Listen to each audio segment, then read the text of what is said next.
Hey, what's going on, everybody? Today's video is going to be about why we are so obsessed with privatization and why we are so anti-government for everything.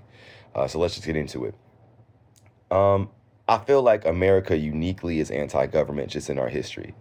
Of course, we were like founded on the notion of like rejecting the king and all this kind of stuff. So we have a big skepticism for government and all government services that are like baked into our DNA. And we really want to keep government small and all those things. However, I feel like sometimes that knee-jerk response, and mind you, I think we need to, before I even start off on there, who were the origins of all of that, right?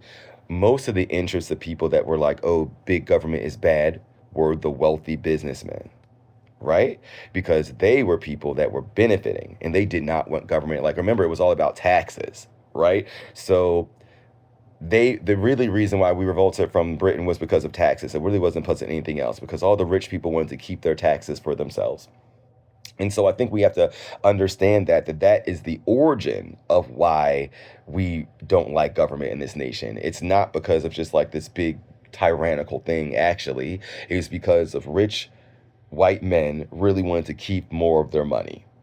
And so this big fear of this government state that could control them and their money was really the origins of it. And they laced some good ethos into it about, like not having too large of a government, the freedom of the people and all that. But let's keep in mind that a lot of this was an economic interest from the beginning. And I think we need to have that in mind when we're thinking about some of the distrust of the government and moving forward as more people became represented and had equal face in the government, right? So, because the government, in a way, is an entity to protect the people against the interests of money and business, right? And it's been used in many instances in that way to protect it. Like we can even think about, the robber baron area, like when there were all these monopolies and everything, and kids were working for pennies on the dollar and all these things, and people were starving, and were really the inspiration for the New Deal that created the middle class that we enjoy today when we talk about making America great again, where upward mobility was a thing, where public education and social safety nets and all those things that we enjoy and take for granted that people are trying to take away now.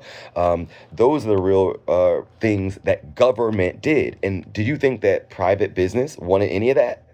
Do you think that private corporations were in support of any policy that yielded the greatest generation ever and the most wealth getting out of the top 1% ever? Of course they did not at all. And they have actively been fighting against every single policy ever since. But we, for some reason, are still like business, business, business. And it's because we are just indoctrinated in it and we don't understand about how government needs to work in concert with business. And business constantly makes government the enemy. And I just want to kind of break this down into the overall question in notion is that should everything be for profit? Should every service that we provide in a society be subject to profitability? And I would hope, especially in a society that claims to have like semi-Christian ethos, that we would say no. You know what I'm saying? Like that we would opt to say like, no, that is not something that we're trying to do. But I really feel like we don't believe that, and the systems that I really want to concentrate on today for this conversation are healthcare and education. These are two things that I believe for many reasons don't need to be privatized at all. At all. And it's something that we in this nation uniquely, especially for more other advanced nations, like it to me, it's just like actually stupid. And we just have this mentality that like we are better. You know what I'm saying? I know that people, when they talk about the United States healthcare system relative to having no really education about any global systems, think that the United States system is the best. And it's not based on any measure of what the best is. And the same thing with the educational system. So I think we should just go through some statistics. Like the first one is public satisfaction, right? How do the people feel? Because I feel like in America, we're in a sense of feeling right now and facts are kind of absent. So I'm going to start with the feeling. All other healthcare systems in Europe have greater satisfaction from citizens than American healthcare systems.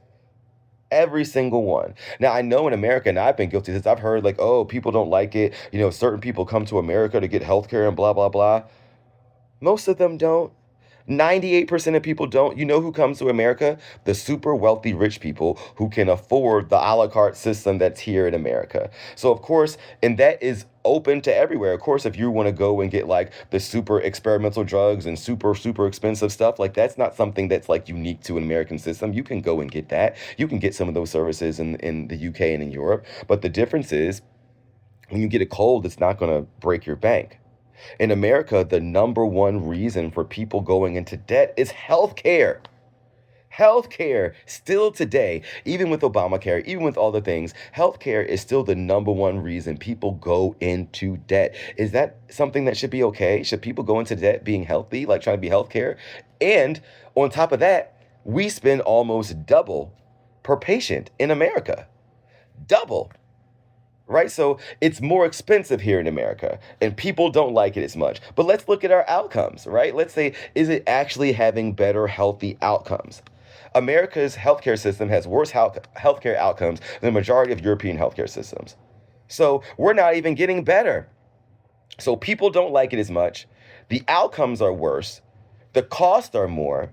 And in breaking down those costs, we spend more on administration. So in healthcare in America, we actually spend more on healthcare administration, which goes to providing absolutely no care. And the European systems that are socialized spend more on actual healthcare.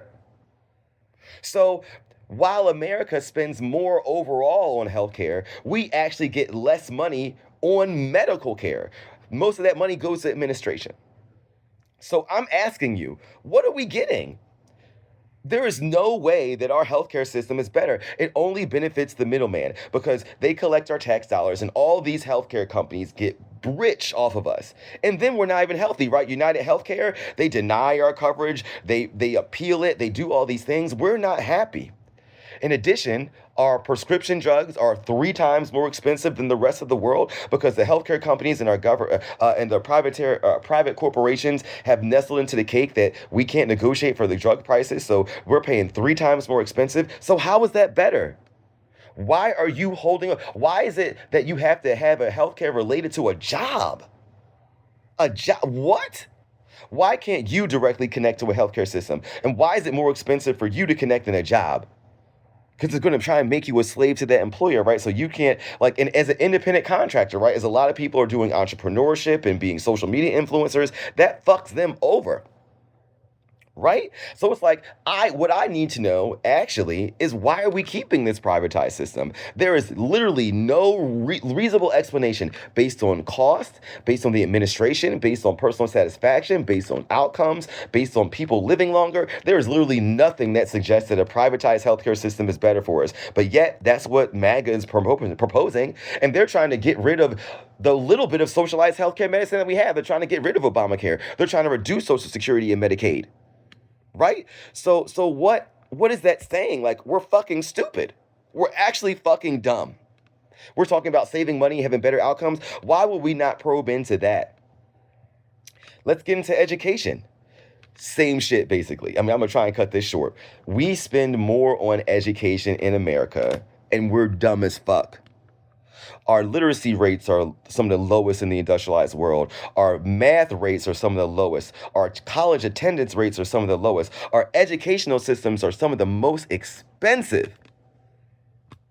What are we doing here? And the solutions, we're saying, oh, we're going to switch to more privatized education in charter schools. So what does that actually give us? Charter schools are for profit entities that are for profit. So guess what? No school boards. You as a parent will not have a say in any fucking thing that's going on in your school. And it's all going to be about who makes the most money. And we can look at charter schools today. The outcomes are not that much better than public schools. In fact, in some instances, they're worse. More money spent, worse outcomes, but yet here we are trying to privatize. And think about it. Why aren't there private charter schools in many impoverished areas and rural areas?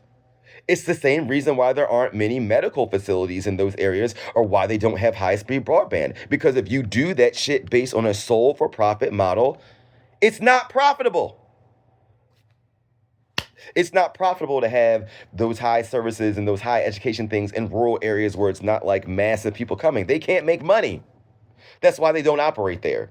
But you're saying, let's get rid of the public system that has a public obligation to making sure people in rural areas and people experiencing disabilities, like, I don't know if any of y'all had like an IEP, an individualized education plan, or something where special educational accommodations. If you have a school that's about profit and you know that accommodating those students that are special needs costs a shitload of money, it costs a shitload of money. So do you think that charter school that's about making money and profit is going to spend all those extra dollars on those special needs children that are going to bring the results of their school down and cost them more money? Fucking no. And we have the evidence now to prove it in just about every state. So my question to you is like, this whole notion that business is always better, it's just false. And it's being fed to you. It was introduced to you and fed to you by the very business people themselves, who their initial motivation was to pay less money in taxes so they can help less people. And don't fall into it. We need the government for certain things. Certain things shouldn't be for profit. And if you find yourself to even call yourself a Christian, how dare you say that things should be for certain things should be for profit? How dare you say that? It just doesn't make any sense, either morally or economically or in results.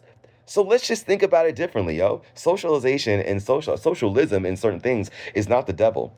We are the government. If you don't like the government, it's because you don't participate in it. 50% of people vote in national elections, even less than local elections. But you know who's voting? Rich people. You know who's putting money in elections? Corporations. All those people that are trying to convince you to make it harder to vote, make it seem like politics is normal, whatever, all those people are buying judges, buying politicians, making it harder for you to vote, doing all that shit. Why? Because they know. And now you know too. So until next time.